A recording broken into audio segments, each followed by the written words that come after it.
welcome. I just want to remind everybody what our network is. This is a forum for you all. This is for lung cancer screening navigators in North and South Carolina to share best practices, barriers, and other thoughts related to lung cancer screening, and to build local connections and partnerships to improve lung cancer screening rates and ultimately save lives. And but with that, it is my absolute pleasure to lead off with our guest speaker today, with Mitch. Again, he's the manager of medical staff services at UNC Health Johnson. And Mitch, I'll go ahead and turn it over to you and ask you to go ahead and share your slides. Just be going over kind of what we've been doing here at UNC Johnson. We are split between Smithfield and Clayton, so we have two campus site locations. And what I'll do is I'll just give you guys a brief overview of kind of our program, our setup here at Johnston, kind of how we got into making lung screening a priority for us, and then kind of the barriers that we saw, and then some of the things that we've done or that we are currently doing to hopefully make an impact and make a difference and a change. And I do apologize, I'm actually out on our mobile outreach bus today, so I'm going to try to get this to go. So we achieved low dose accreditation in October of 2015. We do only have one scanner in our Smithfield campus location that is rated for low dose CT. We started in 2015 where we started tracking numbers. And here's a list here of our total numbers of exams by year. As you can tell, we've kind of gone up year after year, but we really made a push around 2022, 2023 to really concentrate more effectively on this. Where you see the 485 in 2021, we kind of attributed that a little bit of a big bump there. Due to COVID, we had a lot of providers that were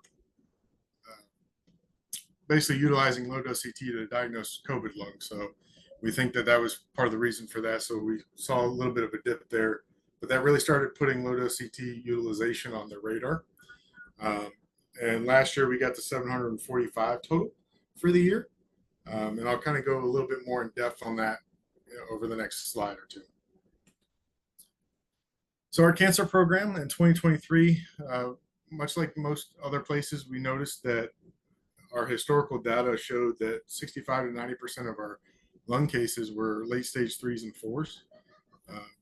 And we set out with a goal initially to just do 10% more low dose exams between 2022 and 2023.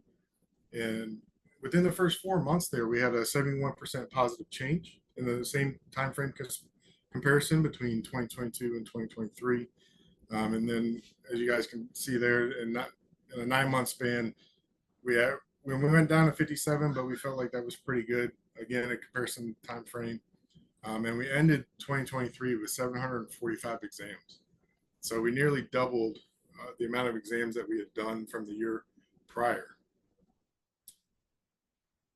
Because of the success that we had in 2023, we decided to keep that going, and we met and we talked about how we realized and saw that historically it was very difficult to get patients to come back to get their follow-ups.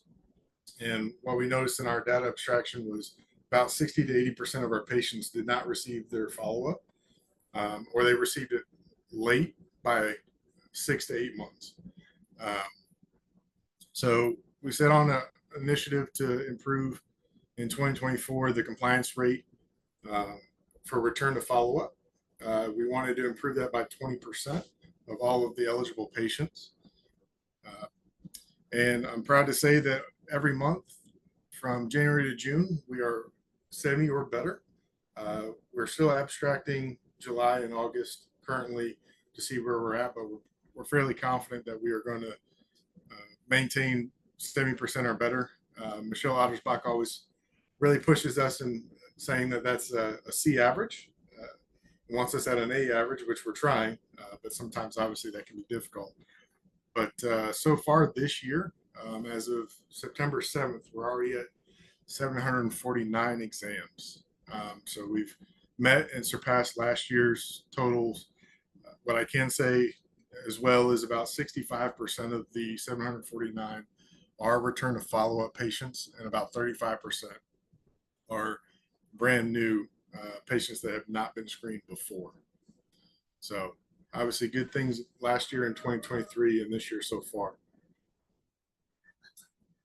For us, what we noticed, a lot of our common barriers in terms of compliance, the big one was providers were not ordering scans. And a lot of that was because they weren't aware of the new guidelines in terms of who qualifies for screenings. We also had patients that are no longer receiving care from the ordering provider. They changed their PCPs. So trying to track their follow-up and get them in was a little bit of a task. Another big issue that we saw was that orders weren't having the appropriate screening codes attached to them. So they were getting kicked back either by our schedulers, if they wouldn't schedule them and the patients kind of would give up, or they would end up with the $2,000-$3,000 bill, which prevented patients from coming back as well. Again, our scheduling staff also did not understand some of the new criteria, and they were basically saying that patients would be 76, but 76 years old, but then so they would cancel their exams and not get them in. So we educated them on that, we can get them up to the age of 80 and really start to pay attention to the high-risk patients as well. It's very difficult when providers are not in Epic for ease of communicating with them. So we noticed that was difficult, but we've found a workaround there just to reach out to them and get in touch with them more to make sure that they're getting patients in for their follow-ups. And then we also noticed some patients were going out to freestanding imaging centers, mostly due to the cost being cheaper.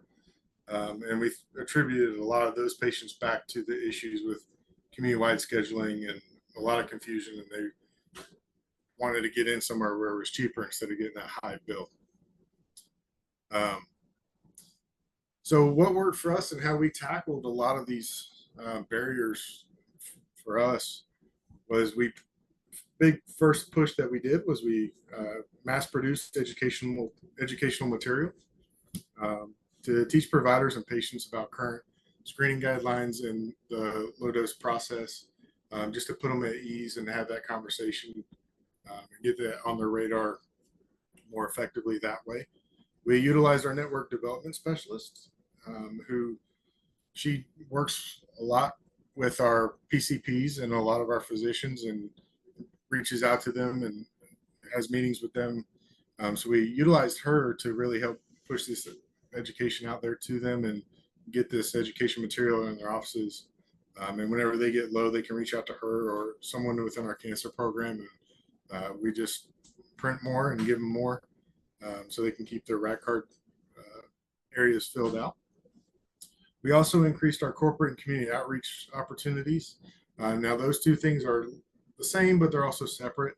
Our corporate outreach person, Jamie, she really concentrates more with working with like local fire departments and manufacturing places, similar to today, the town of Clayton. So she does that aspect. And then our community outreach, we have a mobile outreach unit. It's a big bus. We do not have CT capabilities, unfortunately, but we are able to obviously screen and educate patients through our flu shot clinics. We utilize our Campbell medical students during free urgent care clinics. And during those opportunities, we've made a concerted effort to make sure that we're educating the public during those events, as well as making sure that we screen them. So we're hopefully not missing anybody that could potentially qualify. One of the big things that we learned that really worked well for us was we just kept the communication lines open with our providers. We educated them again on the guidelines. We send Epic reminders daily when a patient has a low dose CT. If a patient has a 3 or 4, I'll reach out immediately to that provider just as a friendly reminder saying, hey, don't forget this patient had their low dose CT yesterday. Be mindful that the score was a 4A, 4B, and please make sure that appropriate follow-up is given. And what we noticed by doing that also was it puts it more on their radar every day. So by doing that, what we have seen is that they are screening more new patients and finding ones that qualify and getting them ordered and scheduled and getting them in to make sure that they get them done. And again, along the same lines of our outreach coordinator, because sometimes where we go, internet can be spotty. So sometimes it is very difficult to get into Epic. So what she did was the screening questions and the screening uh, in Epic, we took all the same questions and we just put it into a jot form, and we're able to utilize that on our iPads. So we're able to make sure that we don't miss a question, make sure we're screening appropriately, and then we have a longer process, which obviously I can explain if anyone would like me to, on what happens after that. But moving forward, because of all the good work that we have done in our improvements, Leah, our community outreach coordinator, she actually went to our foundation at the hospital, told them what we were doing and the impact that lung cancer has overall on our health system, but also on the community. And they graciously gave us $100,000 to be able to pay for any patient that is uninsured or underinsured for that low dose CT exam. So that cost of it takes that barrier away and out of the hands of the patient, um, which obviously they're very grateful for. And one of the big things that we implemented was the saying that the process is greater than the outcome. And by that, what we learned was our community outreach coordinator, she would do these specific events where we try to do just lung screening. And we would get maybe 5 patients that would say yes to allowing us to ask questions. And of those 5, 3 of them were eligible, but only 2 actually came and showed up. So obviously the cost benefit analysis there did not come into play. So to really make an impact and really reach the uninsured patients, we had some meetings with our public health director in our county health department, and they graciously agreed and saw the impact that we were already doing and saw the impact of lung cancer on the community. And they've agreed to a lunch and learn with their staff to get them up to speed and educated on the new screening guidelines, on the resources we have available. And that will be taking place next month on the 7th from 12 to 1. So we're looking forward to that. We're looking forward to hoping to make a bigger impact and get more uninsured, underinsured patients in, so that way they don't miss out if they do qualify. And we don't want cost to be a barrier for them. So